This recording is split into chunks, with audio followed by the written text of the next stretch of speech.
Hi folks, and welcome to another Saturday morning Samoflange. I'm Matt, and it's time for another top 5 film from some of my favorite actors. Now, I gotta be honest, this next guy isn't one of my favorite actors, but there is a lot of good movies from him. And so I decided to do my 5 on Arnold Schwarenegger, the Terminator. The man of the classic one-liners. This guy has way more one-liners than anyone else in movie history. He has a lot of iconic characters and a lot of good stuff too. Now I've seen a ton. I don't know if I've seen every. I haven't seen Hercules in New York. Okay, I don't think I have. Bruce may have made me watch that movie a long time ago, and I don't remember. But I don't know if I've seen every movie of his. Okay. But I have seen a lot. And there's been a lot I've enjoyed. Let me get all of the not even honorable mentions. Let me just get a lot of the movies out of the way. If my wife was on this podcast, she would say that one of her favorites is, I believe, Jingle All the Way. She liked that one. One of his Christmas movies. She really enjoyed Jingle All the Way. It was all right. I remember we watched it just a couple of years ago. It was an all right movie. There's another one that came out later on.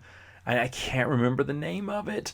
It was after he was done being governor. He went back to doing movies. And so he did a few movies here and there, and he was older. One of his recent ones I thought was kind of decent was Maggie. I think his girl's turning into a zombie or something. And the dad has to figure out what he's going to do with the daughter, shoot her, But I remember liking that one, but that doesn't make my top 5. And some of his really early stuff wouldn't. Even Conan the Barbarian. I hated Conan the Barbarian. I know I watched those because Bruce absolutely loves them and made me watch both. Bruce is one of my best friends, and he made me watch both of those and this awful spinoff, Red Sonja. Oh my gosh. It was awful. I did not like it. I did like there's a deleted scene in Conan, which I really enjoyed. It's a scene where he's running from dogs in like the opening sequence. Well, one of the dogs bites him. He's like, ah! And he cusses in his like Slavic accent, which is really funny the whole time. So, but Conan, I wasn't a big Conan the Barbarian fan. Now, of course, there's a billion movies he's made. So, to me, I think there's going to be a lot of, no, Matt, this one's better. I've seen Commando, that was kind of fun. That's not on my top 5. Some of his newer films, like his guest spots in The Expendables, it's all right. But he's done a lot of good films. You can't deny even if you don't like The Governor, he's done a lot of good films, a lot of fun films, I think. He does comedy and he does action. Twins is another good one. It's not on my top 5, but it was enjoyable. It's been a while since I've seen it. Do I have comedies on here? Now I just thought about it. Probably. I have 2. One's like a hybrid, but like an action comedy. But one is mainly a comedy, and it's one I do enjoy. So he does, and then a lot of them are kind of action. Of course, they're action movies. 2 of these are going to be no surprise to anyone. They're probably going to be the number 2 that you would have too. But there is one that probably will surprise you. Maybe the next 3 will surprise you. It's kind of weird that I almost want to go through these as number 1, 2, 3, 4, 5 now. Because I just don't. Well, no, I won't do that. It's always 5 through 1, right? That's what we do. So that's what we're going to do right now. I did go back and rewatch There's some of these I know backwards and forwards. My number 1, number 2. Solid. Automatically knew those are my number 1, number 2. Not going to go back and look at them. With number 3, 4, and 5, I had to watch 2 out of the 3. I knew one of them I did enjoy. First off, who's more quotable than Arnold, right? No one. Arnold's probably the most quotable person you can get. So, I like Arnold. I like a lot of his movies, but these are the 5 that I think are just phenomenal. My number 5 is one of the movies that I just recently rewatched to make sure it was fun, and boy was it. True Lies. True Lies stars him and Jamie Lee Curtis as his wife. And Jamie Lee Curtis is the nerdy wife. He's the cool international spy that but he's a dad too. Elijah Disuku is the daughter. Right before she was in Buffy, she's Faith in Buffy. Later on, just a few years later, she would be Faith. Get a growth spurt too, but you can tell it's her in the movie.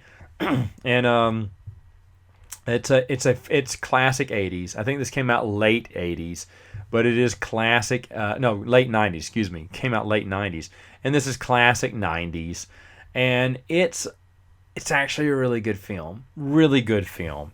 It has a lot of heart. You know, him being the secret agent is kind of funny. Oh, Bill Paxton's in it, and he just plays a fantastic character. Fantastic character. But Bill Paxton, number one performance. It's so weird that a guy can be a tough talking Marine, you know, in some of these action movies, and then turn himself into a wimp and like physically look like he's like thinner and wiry and little. But you're like, no man, you were beef as Hickson, or was it Hickson or whatever he was in I think it was Hicks in Aliens. But anyway, you know, Bill Paxton's a master actor, but I should probably do some Bill Paxton top five. Ooh, probably get some good ones there. But honestly, the True Lies is just fun. It's got the over the top action. If you don't recall, he goes after the villains in a jet, a hover jet. You know, that hovers up and then takes off, you know, lifts off vertically but then takes off horizontally. Come on, he's fighting them with he goes after to save his daughter. He finds out what building they're in and he just shoots up the whole building. Well, what if your daughter was in there, dude? You may have killed her. No, man, this is an action movie. You just got to have big guns, and no gun is bigger that's on the size of this jet, right? That blows out. It takes out the entire story of the building. I mean, it's just over the top action. And oh man, there's another scene in it where he's on the jet, and of course the fight's taking place. The terrorist is on the jet, and what he does is he kind of turns the jet sideways and flips the guy off, but the guy doesn't fall off. His backpack gets caught on a missile on one of the jets. Of course, Arnold looks at him and goes, "You're fired," you know, because he has to have that good one. And there's a cool. This is what they did for every Arnold movie back in the '90s. Because I saw a few of these. They always gave him one-liners that he could say that one of these are going to catch. One of these is going to be their next one-liner. This will be the next. I'll be back, you know, because you have to give him a one-liner. It's just not cool. And so he shoots him into this helicopter with a bunch of bad guys who were shooting at Arnold too. And so he kills two birds with one stone. It's over the top action, like what the heck, you know, your secret agency would never approve you doing a battle downtown in a jet, blowing everything up, helicopters out of the sky. You know where that debris is falling? On innocent bystanders. But that doesn't matter. It's a 90s movie, man. Blow things up. Have a bunch of fun. It's just great. I mean, I like I said, I saw a couple others, cheesy 90s, 80s action, and they're all good. And honestly, you can argue with me about what other cheesy, over-the-top 90s movie needs to be here in its place, and I could probably agree with you. But for me, just True Lies just had so much fun with it. Plus, Jamie Lee Curtis does a really good job. She transforms herself from a nerd. I mean, she looks like a nerdy, goober little mom type to, you know, she has that big sexy scene where she dances. She doesn't know it's her husband, but she dances for him because she thinks she's doing spy work. And Jamie Lee Curtis is kind of weird now because she's old, but she strips down to her skivvies and starts dancing. And I think she was like 40s when this movie came out. But I mean, she's looking good in her 40s. She's looking good. And, you know, to have that transformation, to go from looking like a Gertrude, you know, to the you know, a sexy woman, you know, who's, you know, way more fit than she's showing, that's really amazing. It's really amazing. Her transformation was really cool. Again, Jamie Lee Curtis. I mean, she's known for Halloween, but in my opinion, this is probably her best character. Her best character she did. She went from goobly little, scared little, nerdy little housewife to just, you know, sexy wife, and then at the end, of course, she's doing secret missions with him too. And you believe it, even though it's his 90s. It's just such a charming action film. I just absolutely love it. Again, Like I said, there are other ones you could put in its place, but this is the one I love. Now, for number 4, the same thing can be said for this one. This one is totally interchangeable with a lot of other Arnold comedies. Okay, I mentioned Twins, and there's obviously a lot more Arnold comedies you could put in this place. But for me, Kindergarten Cop. Kindergarten Cop is one of the most quotable Arnold movies for me. It's not a tumor. And there's some other ones too I probably can't quote, but it's just thanks for the tip. He is a cop that has to pose as a kindergarten teacher to go on an undercover mission. And of course, Arnold, big bulky muscle guy with all these little kids. These little kids are driving him nuts, even though he's calm and cool. I'm Detective John Kimball. It's great. It's great. Plus, there used to be prank. Who was it called? The Jerky Boys used to do prank calls on a soundboard of Arnold from Kindergarten Cop. This is Detective John Kimball. Thanks for the tip. It's not a tumor. It's great, man. I mean, who hasn't said that a million times? And in the Arnold accent. Hopefully you haven't said it's not a tumor. But if you have said it, it's probably as Arnold. Okay. Anyway. But Kindergarten Cop. Now this is one I did not rewatch because I knew I didn't have to. Because it's fun. Yes, it's kind of it's a stretch for a storyline, but it wasn't everything in the 90s. And I think that was his year. I mean, yes, he had some of his biggest movies in the 80s. That's no question said. But the 90s was the decade of Arnold. Now, in the late 90s, he started to fall off, but he did really good. He said, I'm going to go be governor, for a while. And that's my excuse for, not bringing in the box office numbers. But he was kind of getting older as the years went by. I can't remember what the movie was called. He did it late 90s. I remember going to see it and going, this isn't that good. Like, Arnold's getting old now. And I think he knew that too. And I think that's why he kind of went into politics to kind of give himself a break from Hollywood. But Kindergarten Cop is just funny. It's, of course, the kids say funny things. It's, almost generic. But that's one that I absolutely love. So that is my number 3. Okay. No, that's my number 4. Excuse me. Number 4. My number 3 is one that is going to surprise a bunch of people. In fact, when I first put this on the list, I put this in at number 5. I put it in at number 5 because I was like, oh yeah, I remember that movie. I remember really enjoying that movie. That was a fun movie for this, and this. But as we're watching 90s movies, I was convincing my wife. I said, you know what? Can we play this one? I want to watch this one. She's like, okay. She'd never seen this one before. I think this one goes under the radar for a lot of people from back in the 90s. And she was okay. I mean, I think she was surfing on her phone, I think, and missed a lot of the movie and then got confused about what the movie was about. But this movie is brilliant. I believe it came out in 1993. It has that... Well, let me just tell you what it is. It's Last Action Hero. Last Action Hero is awesome. Basically, it's about a boy who loves movies. He loves movies. And his favorite movies are action movies with Arnold Schwarzenegger in them. And the favorite one he's watching is Jack Slater. Jack Slater is this generic, over-the-top action movie that he just loves. He'll go to this old theater, run-down theater, but beautiful. You could tell at one moment, it used to be a beautiful grand theater, all the elaborate decorations and wood carvings and stuff like that. He had all the old school theater stuff. And my wife's like, oh, I wish they'd clean this theater up. Well, yeah, it was all a prop. It was all a set. But, just to show how run down it was, the signs were basically someone spray painting on walls. Like restrooms were this way, concessions were this way. It's all in spray paint to show you how run down it is now. But it was... that was enjoyable. But anyway, this is where the 80s movie magic is. As he's talking to the old man who's run the film, he sits up he runs the movies. And there's only one screen, I guess, in this whole big theater. It's all just one big screen. And he's been running the movies since he was a kid, because his dad used to do it back in the day, and back in the glory days. And back in the glory days, Harry Houdini, because it wasn't just a movie theater, but it was also a theater that had performances as well. It did both. And so, for some reason, I guess it's not a big movie theater because the kid's the only one watching a movie in the theater, I think. But anyway, so he's playing the film. He said, "Hey, I've got the new Jack Slater film coming out soon." Yeah, I'm glad they delivered some big budget movie to some rundown theater that looks like it doesn't get anybody buying tickets.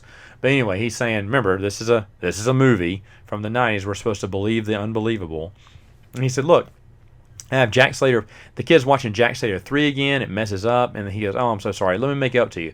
I have an advanced copy of Jack Slater 4 tomorrow, and I'll let you watch it before it comes out." He's like, "What?" So the kid's all excited, right? Now the kid doesn't have any friends. He doesn't have a dad. His dad passed away a long time ago, so he's got a mom, and that's it.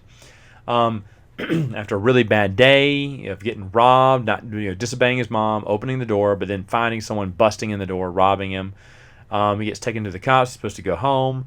And he decides, nope, I'm going to go to the movie theater because I'm going to make the best of this terrible day and go watch Jack Slater 4. Well, talking to the old man wants to make it special for the kid because he really likes the kid. They've been friends for, I don't know, as long as the kid's been alive. I don't know. It seems like they've been friends forever, but they can't have been friends for that long. Anyway, he gives him this golden, silvery, shiny ticket. And you're thinking, oh, man, that seems very special. Nope, it's the same ticket as we find out way later on. It's the same type ticket that goes in that movie theater. So this made it a little bit more believable for me. But he says, "This ticket is a magic ticket given me by Harry Houdini way back in the day. When I was a young kid, he gave it to me. He said, this is a magic ticket. It'll make you part of the movie." And the kid's like, "What does it mean?" He went, "I don't know. I never use it." He said, "But you know what? I'll give it to you." So they tear the ticket and put it in. You're thinking, wait. Harry Houdini gave you that nice golden ticket and you just tore it up? You know how much that's worth? Even back in the 90s, people would know how much a Harry Houdini memorabilia was, but that wasn't the point. The point was this was a ticket that looked like every other ticket in the movie theater. Trust me, it does. Later on, they revealed that every ticket looked like that. So, in the old man's mind, I can see this, and if you want to explain this, it's very easily explained. It's like, oh, he probably grabbed a ticket from the front, and gave it to him. Said, "Here you go, kid. This is a magic. I made this ticket now magic." So I get that. But they tear the ticket in half. He gives him the ticket, and he's watching Jack Slater 4. Jack Slater 4 is just like any other Arnold 90s movie, and it's over the top, silly, ridiculous scenes, villains, characters, and action. It's just, and this is why this movie basically is a phenomenon, because it came out during the height, the zeitgeist of action movies, and yet the whole purpose, the whole time, it's making fun of the action movies. I'll go into more detail of what I mean because I just saw this one, so this is a little bit more fresh in my mind. So the ticket comes alive, 80s style. In fact, when he tears it, you see a little bit of a animated sparkle that I guess they just didn't see. But so the ticket does have magic to it, and he gets transported into the movie with Jack Slater. And then that's the first half of the movie. It's him living in an action comedy where he's like, "Don't you see? You didn't get hurt," or "Don't you see that wouldn't happen?" Or he falls into a bunch of tar and he's covered in tar. Well, then the next scene he's wiping a towel. Where did he get the towel from? I don't know, but he wipes it all off his face. He went, tar usually sticks to people. And then by the time the very next scene is his daughter just driving there. "Hi, Dad. I just thought that you'd need some new clothes." He went, "Why are you here? And how'd you know we were here? This is so coincidental. Don't you see? This is a movie." And he looks back at Arnold, and Arnold has the towel's still white, but he has just instead of covered in black on his outfit, he just has smudges of black everywhere, just like in a movie. All the crud went away from the previous scene.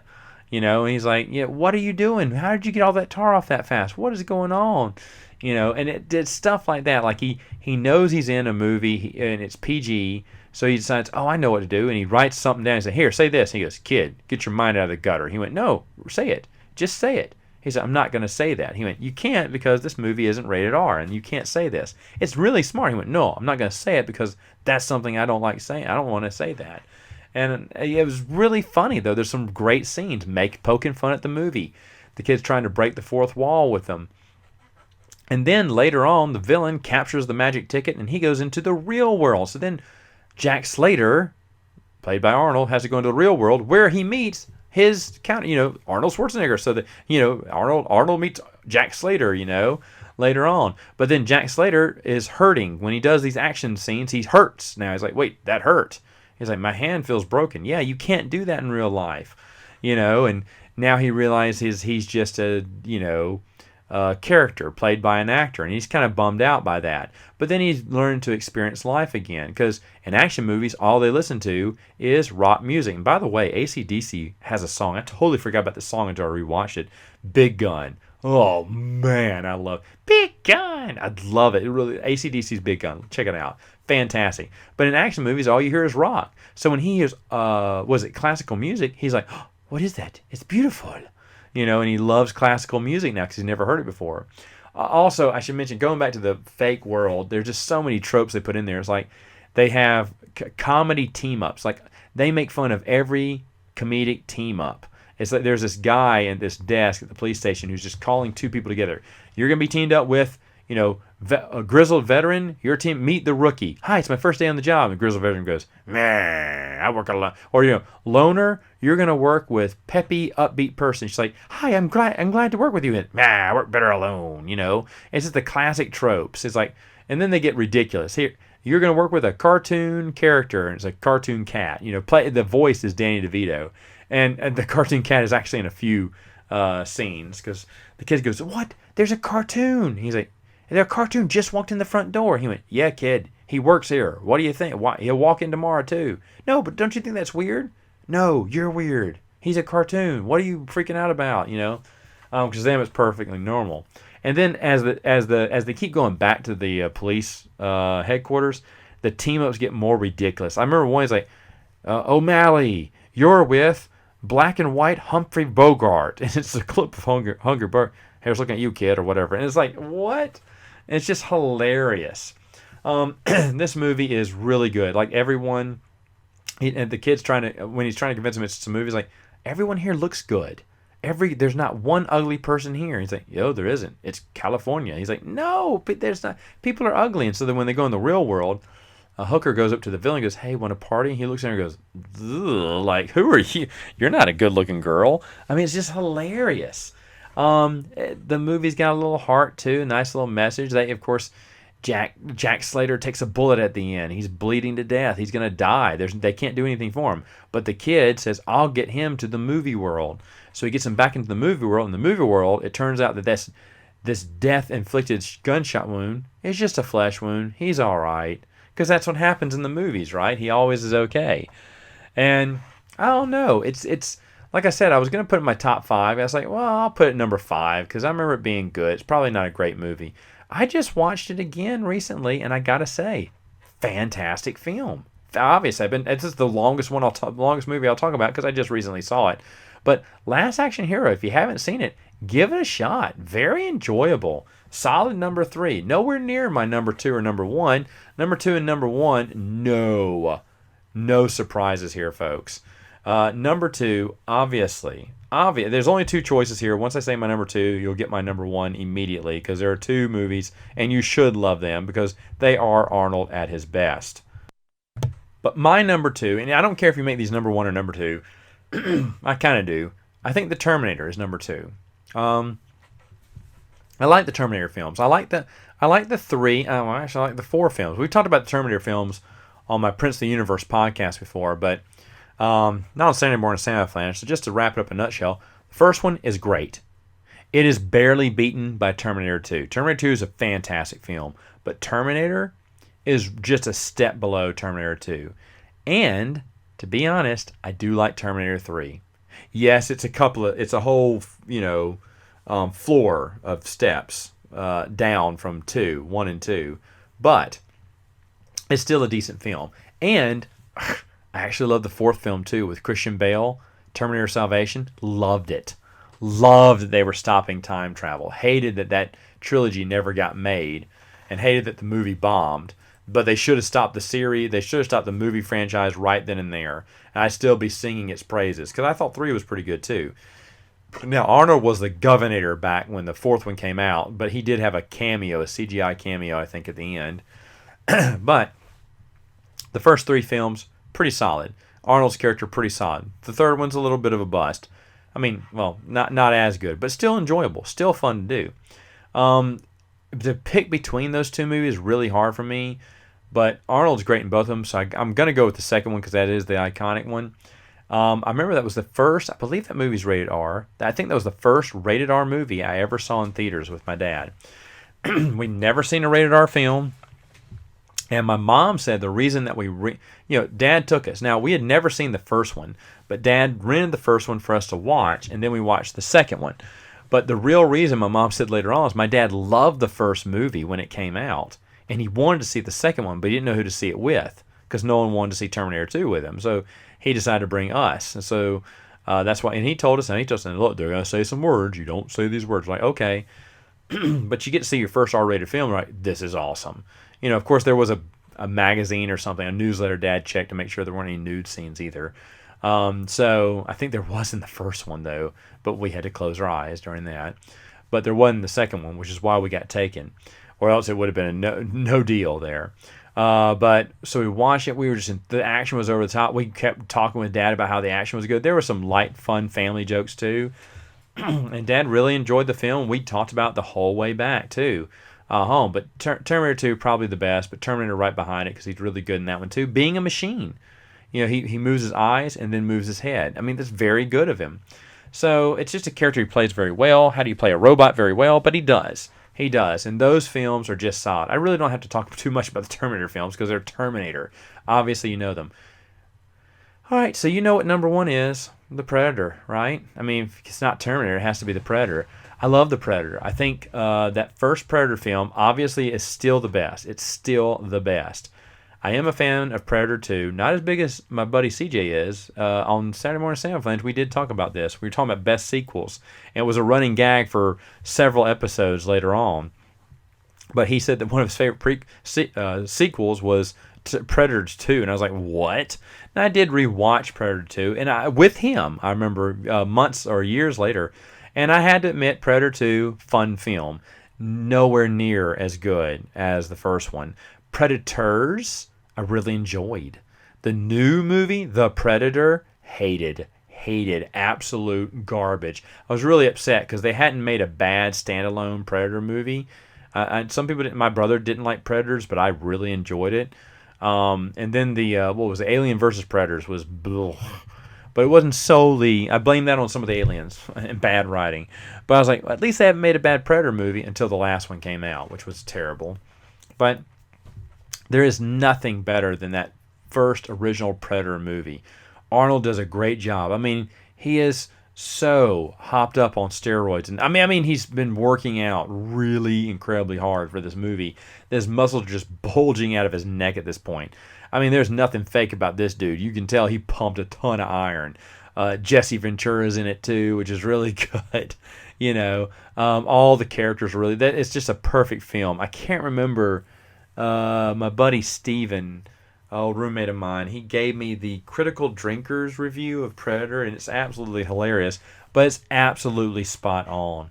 The movie is flawless. It is a perfect movie. I love everything about this movie. It is. When I was doing my top 5 Arnold movies, I knew this one was number 1. I knew it, and I knew Terminator was number 2.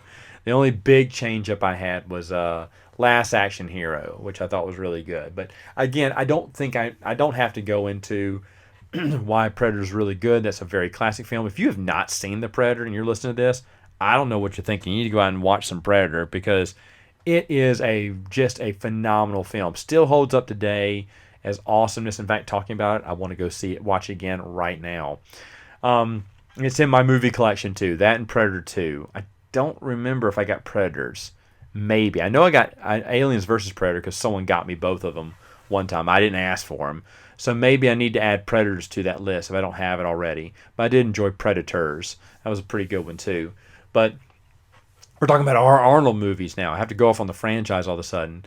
Arnold never came back, and I always expected him to. I don't know why he was never offered a role back in Predator because his character's still alive, and it would make sense if he went at it. I mean, shoot, I always thought they should get Danny. Who was the guy from the second movie? Get him and get them both into the third movie. I'm getting too old for this. Whatever. But I think that'd make for a fun Predator movie, but I guess they just don't want to do that anymore. But the first one is the best one. I think everyone knows that. And of course, it's because Arnold is phenomenal in it. So there you have it. There is my top 5 Arnold Schwarzenegger movies. Hey, let me know in the comments below. What are your favorite Arnold the Terminator, the Governor movies? I neglected to say things with cameos. Like I said, the Expendables, he just really wasn't that big in those movies, and so I didn't count him in it. But tell me, let me know, what other movies do you like that would be in your top 5 that were not in mine? And we'll see you next time on more Saturday Morning Samoflange.